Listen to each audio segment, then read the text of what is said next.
औज़ुबिल्लाहिमिनश्शैतानिर्रजीम बिस्मिल्लाहिर्रहमानिर्रहीम। जी तो प्यारे बच्चों, आज की इस वीडियो में मैं आप लोगों के साथ 12th क्लास का इंग्लिश का जो पेपर है वो शेयर करने जा रहा हूँ।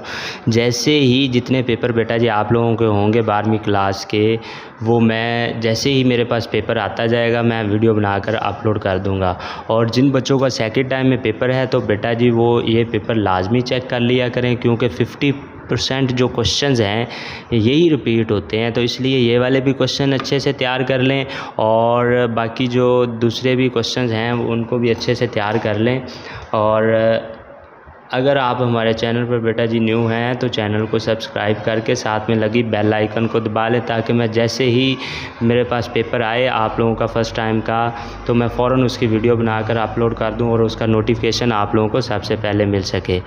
तो ओके बेटा जी, अपना ख्याल रखिएगा और दुआओं में याद रखिएगा। और अल्लाह पाक से दुआ है कि अल्लाह पाक आप लोगों को अच्छे नंबरों के साथ कामयाबी और कामरानी अता फरमाए। ओके, अल्लाह हाफ़िज़।